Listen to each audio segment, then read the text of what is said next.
This is Modern Refugee.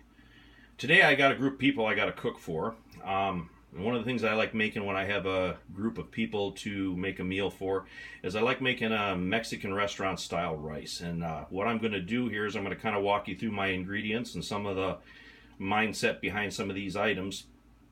Again, these are all shelf stable items that I'm using today, so this is all kind of stuff you can keep in your pantry and whatnot. The main flavoring agent for this rice is canned salsa like this. Now this stuff is fairly inexpensive. It's about 60 cents a can at the Hispanic section in the grocery store. There's a couple different kinds of this. One kind comes in a yellow can. It's also very good for this. But this is kind of spicy, so if you don't really want it spicy, you can just use regular tomato sauce, like what I got here. And I'm actually going to make this with my dry canned rice, and that's what this is right here. And if you don't know what dry canned rice is, I got a video on that I made back a few videos ago that kind of explains the dry canning process. And rice being one of those things when folks get into prepping is like one of the first things that people store because it stores for a really long time. Keeps well, but this is kind of how I preserve my rice, keep it in mason jars like this. Another thing that I keep also in my pantry is chicken bouillon. I keep chicken bouillon, I keep beef bouillon in big jars. You can use it for a lot of different stuff. It lasts forever. It's what I'm going to use to make the broth to cook this rice in. And another thing that I do when I make this is I brown the rice a little bit. And what I do is I put a little oil in my cast iron Dutch oven and I just toast the rice a little bit with that before I add my liquid for the cooking process. Kind of want to talk to you about olive oil here for a minute. Oil is one of those things that folks don't like to store because it'll go rancid. And kind of I've had good luck storing olive oil in metal containers, the original metal containers here. I'm going to kind of show you the expiration date on this here. You can kind of see that expires in 2022. Well, it's 2019, beginning of 2019 right now. So that's actually got a couple years yet. So that's kind of how I store oil in my pantry, is in sealed metal containers like that. And when I'm ready to use it, I just transfer it to my glass container that I keep on my counter that I use to cook with. So these are kind of the ingredients that I'm going to use to make this Mexican restaurant style rice. I'm going to do it out on the grill today, kind of off-grid style. And I'm going to come to you from out there when I get this going. I just kind of wanted to show you guys the ingredients and talk to you about it a little bit. See you in a bit. Well, here we are out in the refugee hut, and I got my cast iron Dutch oven here. I got it preheated. I put about a tablespoon of olive oil in it, maybe just a little bit more. And I added 2 cups of my dry canned rice. So this is kind of browning. You're going to leave this in here for a couple of minutes until the rice starts to get a little bit of color on it. And you got to kind of keep stirring this so it doesn't burn, because nobody wants burnt rice. But as you toast this rice, it's going to get real aromatic on you. You're going to kind of smell the toastiness of it, and that's the point where you want to add your liquid into this. So this is kind of what it looks like. Just kind of give you a quick look-see here. One thing that I want to mention, because I do use dry canned products a lot, and I use dry canned rice, it's easy to measure because it's in quart cans. You know, you use a half a quart can, that's 2 cups, or if you use a pint can, that's 2 cups, and then you can use that same container, you know, to measure your liquid in if you would have to be in a bad spot where you didn't have any measuring cups or anything. So I just kind of wanted to mention that's another reason why I think dry canning stuff is kind of a benefit. Anyway, I just kind of want to show you this here. When this gets a little bit further along toasting, I'm going to add my liquid into it, and then I'm going to finish showing you what this recipe is. So I'll be back to you here in just a couple seconds. And here's our rice after it's toasted several minutes. I kind of want to give you guys a look-see what this looks like there. You can kind of see there's a little bit of a brown color on it.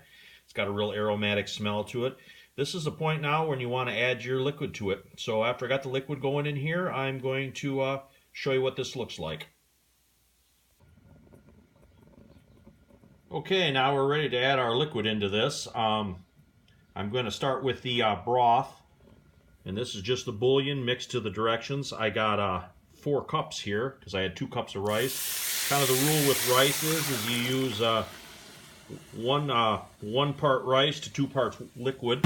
when you're cooking it. So if you use 2 cups of rice, you're going to use 4 cups of water to make that cook. As you can see here, I kind of got that all stirred in. It's looking really good. Now I'm going to add my tomato sauce. So here's my can of tomato sauce that I showed you earlier. But we're just going to add this into the rice. This is going to be our flavoring agent. Now I don't want to add any salt to this because the bouillon is quite salty to begin with. I'm going to taste it when it's all done to see if it needs anything. If it needs anything, maybe just a dash of black pepper. That's about all that I would add into this on top of what I've already got in here.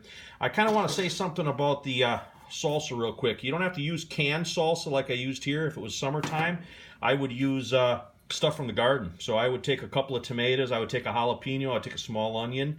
I would put them all in a pot, cover them with water, and I would simmer them. Then after they were simmered, I'd take the seeds and stuff out of the jalapeno, and I'd take the skin off the tomato and take the core out, and then I would puree that all up, and that would make basically this right here with fresh ingredients. So you can use stuff out of your garden if you have to. You don't necessarily always have to use canned stuff, so if it's summertime, you can make it that way. Anyway, when this is all done here, I'm going to show you kind of what it looks like. But right now, this needs about 20 minutes on simmer. So I'm going to put my lid on here, and I'm going to let that go. See you guys in a bit.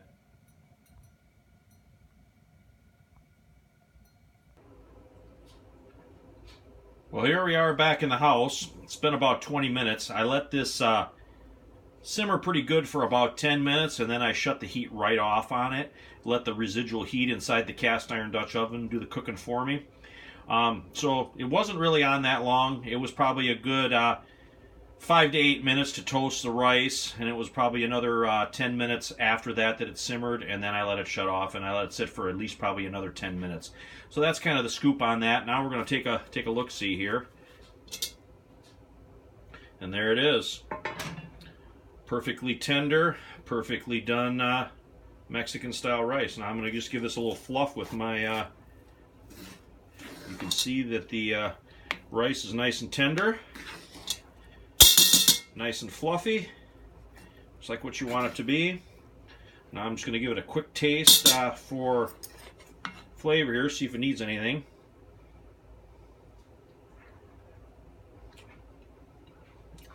Salt's good. Don't want to add anything on there. I'm just going to add a little dash of black pepper. Got my homemade pepper shaker here. Made a video on this a while back, so if you want to know how to make homemade salt and pepper shakers, I got a video on that. So I'm just going to get and I'd say probably about a teaspoon in here. Just give it a little fresh pop of flavor. Give it a little stir, and we're good. Now this is all ready for the folks I want to feed tonight. Anyway, I hope you guys enjoyed this video. A little Mexican style rice. Hope you enjoyed this video. This is Modern Refugee. I appreciate you guys watching my videos. You guys have a good day.